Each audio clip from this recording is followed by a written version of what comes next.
got some slides I want to show you, but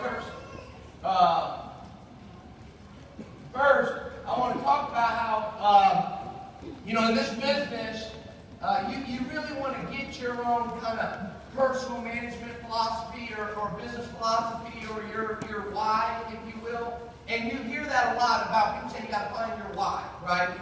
And a lot of times that means kind of children and your parents or your family or financial independence. But I'm talking also that your business needs a why. Like why is it that you want to have the business? Why is it that you want to be in business? There was a book that Chris Coop sent me called Start With Why by Simon Sinek, I think, and great book. And it talked about every great company knows why they're doing it. And people that are out just to make money, they focus on the how and the what, but the companies that really make an impact focus on the why. And the study he used was Apple. Apple really knew why, because of Steve Jobs' leadership, knew why they were going into business.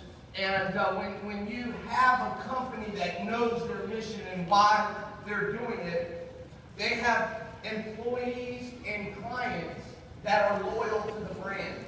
Because when a company knows what it stands for, why it is, then the workers, the employees, and the clients think that by being a member or a client of that company, it says something about who they are. Okay? And you can go, if you just go to like a Panera Bread or a Starbucks, you can tell when somebody brings out an Apple laptop, they make an ordeal about it. It's almost like, everything stops and and they make sure everybody at Starbucks knows. They replace the symbol of Apple with the big sticker of Apple. They make sure you know it's an Apple because they really do believe that says something about who they are on a personal level. They think it does, and that's why the employees at Apple wouldn't take more money to go to Microsoft. They just wouldn't. And you think about when someone brings out, like an HP laptop, it's no big ordeal. It's just like, they get to it because it's not impactful. And I remember as a child the same thing. When we were growing up, there was the Air Jordans. And the Air Jordan said something about who we were, So we were willing to spend more money on shoes. And sometimes twice as much money on shoes because those Jordans said something about who we were, right? It was an identifier. It wasn't just a status symbol. It was an identifier of who and what I believed in as a person. Does that make sense? And so when you know why you're doing something and why your business exists, then you know that really not every teammate or worker or employee in Apple's case is a good employee, and not every client is a good client. You do not want to sell out just to get a client or just to get a teammate. You want to make sure that you have people that are aligned in what you're trying to accomplish. And here's the problem with this. If you as the leader don't know why you exist, why your business exists, you're going to sway with the wind. Right? Meaning, maybe you get a new teammate and they say, well, I really think that we should do this. And if you don't have a why or a mission or a philosophy, you're going to say, yeah, why not? Let's do it like this. And so you start developing your system based around this individual. Well, here's the problem. The next person you recruit is totally opposite. Opposite personality, opposite beliefs, and he comes in and he goes, hey, I think we should probably do something like this. And you're like, yeah, why not? Let's do it like this. And you're always back and forth changing, and you can never create momentum because really at the end of the day, it's your teammates that are dictating your why. It's your teammates that are dictating your system. It's your teammates that are dictating your reason. And so at the end of the day, you gotta have your passion or purpose. You think about it because once you have that, you can build a huge organization no matter what it is. You think about every organization, whether it be charity, business, political organization, anyone that had success, it came from one person that really believed strongly in something. And I use this all the time. Just anytime I think I'm doing something, I look at my little 600 licensed agents, and then all I have to do member that Save the Frogs Foundation has thousands of members. So a leader recruited more people to save frogs than I have recruited people to save humans financially. Right now, I'm not, of course, to each their own, but how does an organization like that come about? One person that truly believes in what they're doing screams at the top of their lungs on a mountain and says, hey, we got to save the frogs. What they're doing to the frogs is wrong. The way they eat those frog legs is wrong. This isn't right. And of course, 100 people walk by, and what do they look at that guy?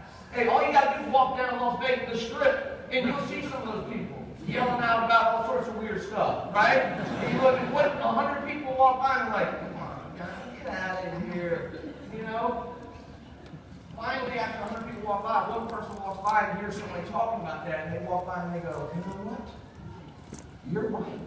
The way they treat those frogs is wrong. And now there's 2 people on the mountaintop screaming. 100 people walk by and say, get out of here. Finally, another person walks by and says, you know what? You're right. Those frogs do get mistreated. And all of a sudden, there's 3 people yelling, then 4 people, then 5.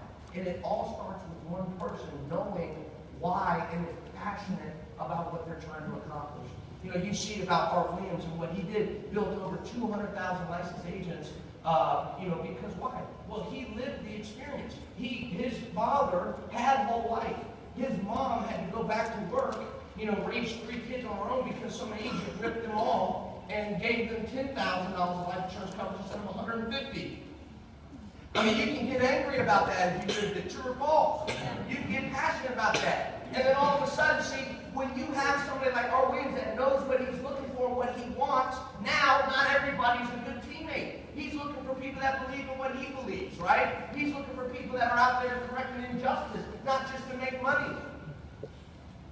He believed, because he came in as a teacher and he made more, he basically saved more money part-time in his first 2 years than he made in the same time frame, right? I think he saved like $30,000 in his first 2 to 3 years, something like this, right? And so he saved more money part-time in his business than he made in his first 2 to 3 years.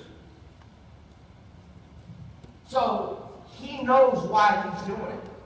To give people that part-time opportunity, to save people from the whole life industry. And he attracted people that wanted to, the same way. He attracted people that wanted to, correct an injustice. Now think about it for a second. There was definitely people that he wanted to look for, and people he didn't look for. It's funny, because one thing he was clear about was he did not want people that were in the insurance and investment business. He wanted greenies. He did not want a bunch of people that were licensed in the insurance business, true or false. That was his thing. Not every teammate's a good teammate. He's looking for people that are buying off of what they're buying off on, right? I mean, and think about that for a second. That defies all logic. If I'm just a random, reasonable, logical thinker, and I come up and we say, hey, we're building a financial company to do insurance and investments, who should we get? One of the first people I'm going to say is, maybe we should get people that are already licensed in insurance and investments, right? Isn't that a logical thing? And he says, what? We don't want them. Right? Because again, he knew what he was looking for. He had a mission, he had a why, and he had a purpose. And that's why he had so much success. Okay, for me, my dad didn't die. I was 23 when I started. I had no idea what life insurance was. I had no idea. I didn't know what I had no idea. And I didn't work here part-time ever. I came full-time. I didn't quit a job, nor would I have quit a job. I just didn't have a job. You know what I mean? So I kind of came full-time by default, right? So I'm kind of different than what Art Williams came in. But that doesn't mean you can't build a business. That's why I remember hearing Mike Sharp, when someone doesn't have a why and a purpose and a mission statement, if you will, then they try to be the best somebody else they can be, right? They hear a guest speaker, and I remember Mike Sharp says, hey, don't try to be the best Hector Lamarck you can be. Don't try to be the best Mike Sharp you can be. Be the best you can be. Have your own business and your own identity and you can build it big. I mean, if somebody can attract thousands of people to save frogs, man, we can do something special here, saving people financially, true or false. So at the end of the day, you've got to find something that you're buying off on and you're believing in. For me, I didn't know life insurance. I didn't work part-time. But you know what I did see? I saw corporate America take advantage of my family. I saw corporate America take advantage of my friends and family. I saw, my dad and my uncle get laid off right in their prime. I'm talking about when they were 40, 45 years old with young kids at home. After working for the same company for, 15, 20 years, I saw a corporation take the prime energy, the prime talent, the prime time of my father and my uncle's time, and then left them as if it was no big deal. Thanks for your service. Go on about your business. When you need us the most, we're gone. I saw a corporation lay off a woman that was 3 months away from her pension.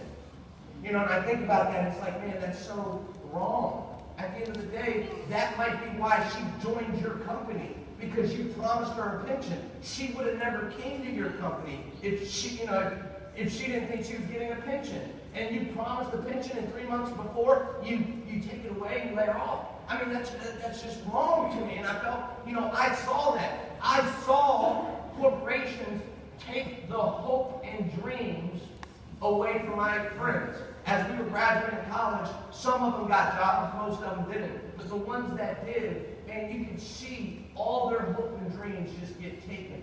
And they almost became robotic.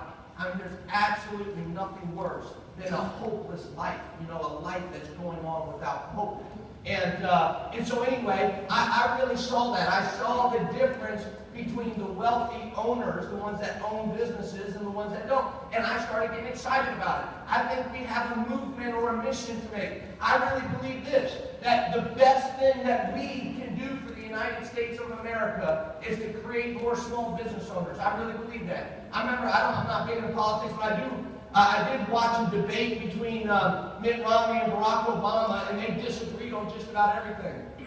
But the one thing they agreed on was that, because they were talking about taxes, and one of them wanted to raise taxes, one of them, didn't. But the one thing they agreed on was that we need more small business owners. This country needs more small business owners. They need more job creators and less job processors. See, I really do believe that we have the opportunity to change, to save this country, to make this country great again. Because at the end of the day, the answer to the economic strength of the United States is in more small business owners. To be able to teach people how to be income independent and not income dependent. Right? When you go to work and collect pay, you're income dependent because you're relying on another entity or another person to fill your money. When you go do it on your own, you're now income independent. You are now creating your own income as opposed to collecting it. Right? Now think about how big of a difference that is. It kind of goes back to that whole, you give someone a fish, you feed them for the day. If you teach them how to fish, you what? You feed them for life.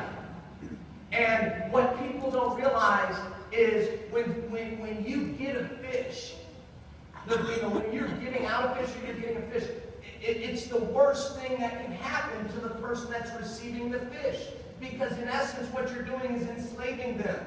Because now that they get a fish, like if I give Olivier a fish today, what's he have to do tomorrow? He has to come back to me and get another fish. And what about the next day?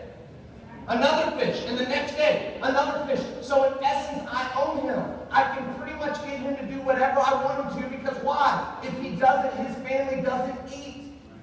So I have too much power. I have more power over a human than I should, because he's relying on me to feed his family. That's not natural. So now he's not free to travel. He can't go somewhere else because tomorrow he has to come back and get another fish. Does that make sense? So it puts somebody in a dependent state. He's got less confidence, but he's got less independence. By teaching him how to create his own income, he is now free to go wherever he wants, do what he wants, because he can create an income whenever he wants. I really believe that is the biggest thing and the best way we can help the individual, the family, and the country, is by teaching people how to become income independent and how to own their own business. So I got very passionate about that. I can talk about that for 24 hours in a row, but I only got 24 minutes, so I'm going to hurry up, right? The point is, though, I'm going to go over some steps.